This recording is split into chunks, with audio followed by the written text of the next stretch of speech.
क्यों निकाला मुझे, क्यों निकाला? मैं पूछना चाहता हूं क्यों निकाला?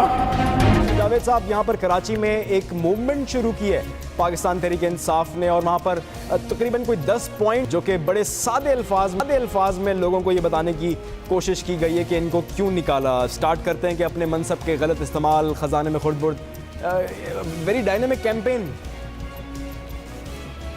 जी हाँ, ये कैंपेन शुरू हुई थी लियाकत बाग रावलपिंडी के जलसे से, और वहाँ पर भी ये मुझे क्यों निकाला के जवाब में एक पम्पलेट जो है वो बांटा गया था। और एक कंपनी है जिसका नाम है FZE, जिसके चेयरमैन हैं नवाज शरीफ, और जो उन्होंने डिक्लेयर नहीं की थी।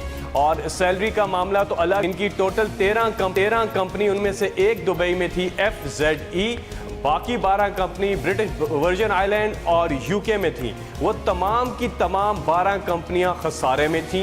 FZE कंपनी को इस्तेमाल किया गया, वहां से पैसे इंजेक्ट किए गए उन कंपनीज में, पाकिस्तान ड्रिंक करके पैसा चोरी का बाहर लेकर जाया गया।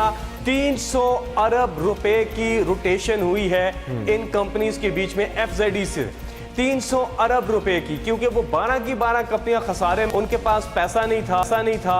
ये कंपनी थी जो इंजेक्ट कर, ये था ये जो अकामा है या ये जो कंपनी है एज ए टूल इस्तेमाल हुआ है, एक बुनियाद है उसी कंपनी के। वो जो कहते हैं कि मैंने तनख्वाह नहीं ली, जुर्म हुआ मेरे साथ, वो ये कि जी मैंने तनख्वाह नहीं ली अपनी बेटे कंपनी की, तो असल वजह है। 3 बजे ब्रेकिंग टुडे सिर्फ बोल न्यूज पर।